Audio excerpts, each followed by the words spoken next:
It's been a long time since we had our question and answer portion, so today we are going to do just that. So if you're interested, then keep on watching.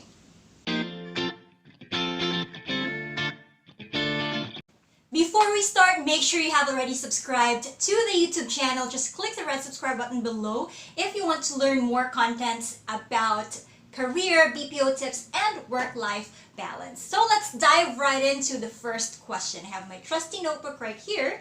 And the first question is how to pass the online exams. Actually, for each company or each center, there are different types of online examinations. But I'd like to say that you have to brush up your skills when it comes to your comprehension, English communication skills, vocabulary, and grammar, as well as computer navigation and listening skills. Increase your chances of passing the exams. The best thing that you can probably do is to prepare and research ahead of time, since we don't really know what will come out from the examination. So if it's comprehension, vocabulary, and grammar, then I suggest you go online and research, Google different grammar examinations, practice vocabulary, online tests or exams. That's really the best thing that you can do.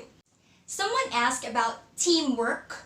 That's because once you are already on the floor taking calls, you will be assigned to a team with one team leader. Personally, I'd like to say that if you are the team manager, you should be able to learn the different strengths and weaknesses of each of your team members so that you know how to help them and you know where they struggle with, and eventually you'll be able to help them effectively with whatever they're struggling with.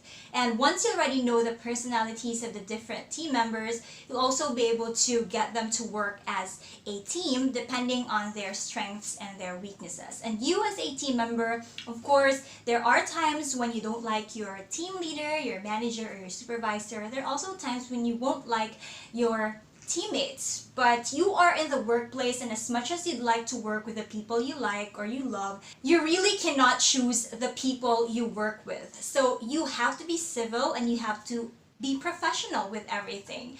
If it is about work, then you just have to cooperate as long as it's for the goodness of the entire team.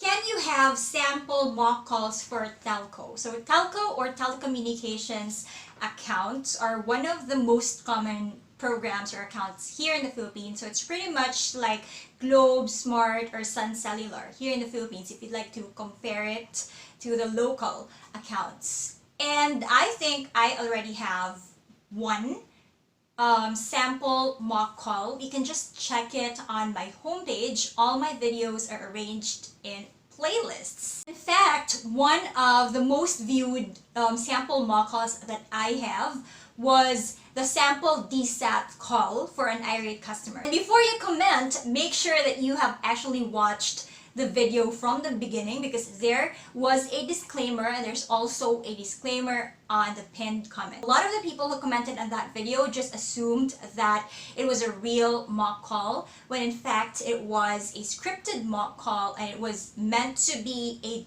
CSAT call. So go ahead and check it out and you will learn a lot of things.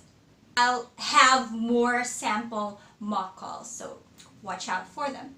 How to manage your team. This actually would be fit for one whole video, but to give you an idea, it will be very difficult to manage different types of people. But if you're a manager or a team leader, of course, you need to have that quality or skill to be able to learn the different personalities of each of your team members. And as what I have mentioned earlier from the previous question, I believe it is important to know how you can help each team member in terms of their strengths and weaknesses and what they struggle with, because that's the only way for you to learn how to care for them and address their needs. Sometimes it goes even more than the professional life. Sometimes you even have to address their personal issues, because those personal issues can also affect how they treat their colleagues and how they treat you as their superior or supervisor. If you want me to create a video about that in detail, then comment below and I'll see what I can do. Next is how to overcome anxiety in every call. Each person has his or her own way or ways of addressing anxiety in every call. So there's really no one size that fits all. It can be different for everybody. For some people, they might find refuge in praying before starting the call or before starting to work. For some people, it might work for them to do deep breathing, exhale or inhale. For other people, it might also work for them to eat a hearty meal before taking calls, or to speak with their colleagues, to discuss things with their supervisor so that they'll feel more confident before starting the calls. So in this case, I think you have to determine the cause of your anxiety. Why do you feel anxious when you are taking calls? And from there, you have to list your action steps on what you think can help you with that anxiety. If you don't know what to do, then you can speak with your supervisor, you can speak with your colleagues. Don't keep it to yourself because it will just add up and it will be very difficult to deal with once you're just keeping it to yourself. So go ahead and tell your friends about it, and who knows, they might be able to help you with your anxiety. If it gets worse, like it really affects the work that you're doing, it really affects your performance, then you may want to consider speaking with a medical professional so that you'll be given the proper care and attention. Next question, how to build your grammar, maybe how to improve your grammar. The thing with grammar is that this is something that you cannot learn overnight or in a few weeks, a few months, or even a few years, because it's very complex. There are a lot of rules that you need to learn if you really want to have perfect grammar. And it's impossible for you to learn that while you are training to be a call center professional, or even before you apply for that job. We have been taught English grammar as early as probably grade 1 or maybe even kindergarten, up until college, depends on what major you took. But still, we haven't perfected it yet. Even native English speakers have not perfected their grammar just yet. So what I suggest you do is to take action on your own. There are a lot of free resources online. Google free grammar tests, or you can also Google the basic rules for English grammar, then learn from it one day at a time. So for example, basic grammar rule number 1, you can learn about that in one day. It doesn't have to be the entire day. It can be 15 minutes per day or 30 minutes per day. Take online examinations and then do it every single day. It doesn't matter how long you learn about it. For me, the most important thing is you're consistent about your learning. So if you decide to work on improving your English grammar, then work on it consistently. 15 minutes a day, another 15 minutes tomorrow, 15 minutes every single day. So just, digest it into pieces, one step at a time. And for sure, you will see improvement once you do it consistently. How to handle the first 15 seconds of your call. I believe this is very important because when you are a beginner, you tend to think about a lot of things when you start taking calls. But the reality is that you don't really have to do a lot of things at the beginning of the call. When you hear the ring and you hear the customer speak on the other line, you would likely panic if you're a beginner, but you don't have to. The first thing that I tell you to do is to remove all the distractions from your head and do not hold anything, not your mouse, not your keyboard. Do not look at anything just yet and focus on listening to the customer. The first few seconds of the call is very crucial because that's when the customer will tell you what he or she needs to be done or to be resolved. So if you missed that part, then there is a high chance you won't be able to help the customer. Or there is a high chance that you will let the customer repeat the concern, which is something that will not go right if the customer is mad, irate, or not in a good mood. You might be lucky if the customer is in a good mood, or is just kind enough or patient enough to repeat the concern. But if not, it can get you into trouble. So again, to summarize, the first 15 seconds of the call, don't hold your mouse, don't do anything, just listen. How to approach the customer properly. This can be a very broad scenario or question. So it probably means how you treat your customers or how you will treat your customers. In that case, obviously, since you're a customer service representative, you have to sound genuine and really willing to help as early as the beginning of the call. And you have to think of the main reason the customer is calling, and that is to have a concern resolved or to have a question answered. It is very important that you treat everything with a sense of urgency. So just think of how you yourself as a customer would want to be treated when you are the one speaking with the customer.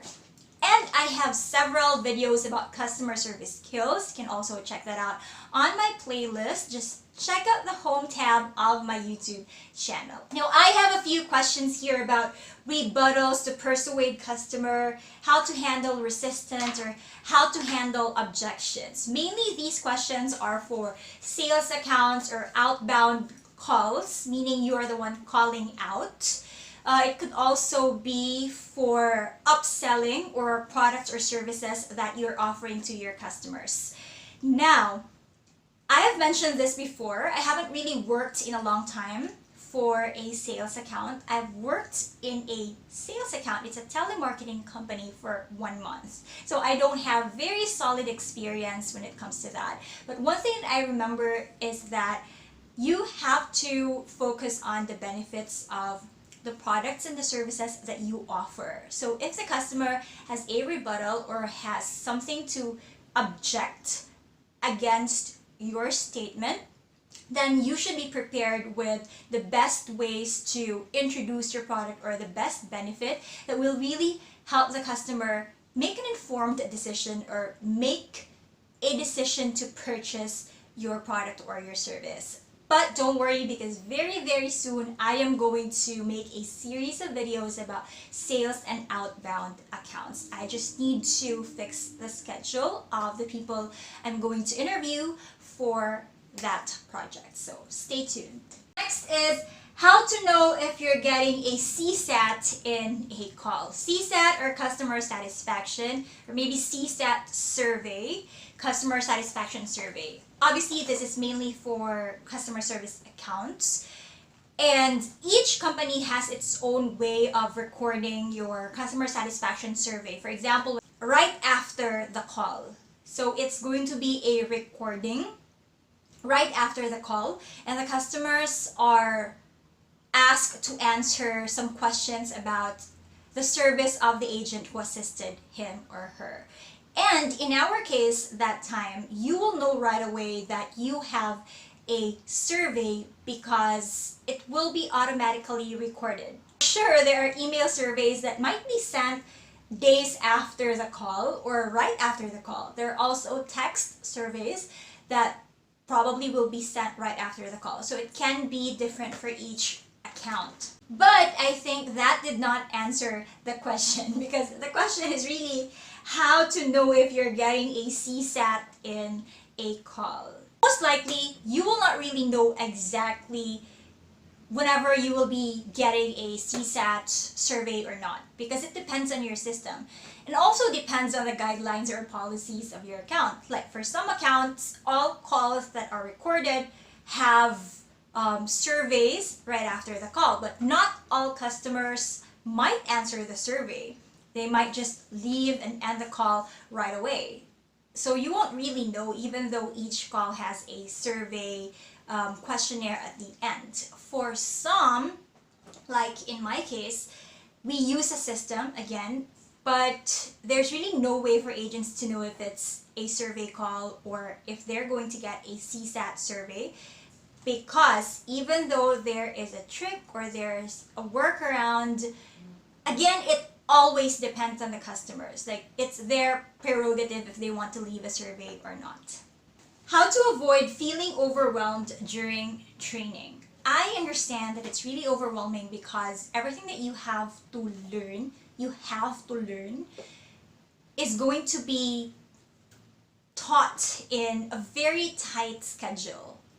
For example, 1 to 2 weeks, or maybe at most 1 month. It depends on the company. So to avoid being overwhelmed, I suggest you don't think about it as a 1 month training. Just go to work every single day and think about it as a training that you have to attend every single day. But don't think about it as a 1 month training, because the moment you think that, okay, this training is going to last for a month and we're going to have a lot of lessons, a lot of lectures, you're really likely going to be overwhelmed. And I think personally, overwhelm is a result of overthinking. When you think about it too much, that's when you get overwhelmed. But when you digest it and just go to your training every single day, think about what's going to happen today and not thinking about what's going to happen tomorrow just yet, and just focusing on how you can finish today successfully. Think about it. What you're going to do today will affect whatever is going to happen tomorrow. So that's it. Just take it one day at a time. And the last question is all about the list of possible careers after working at a call center. This is such a timely question because by next Friday, I'm going to start a new series about work from home or online BPO call center jobs, or the things that you can do while working from home.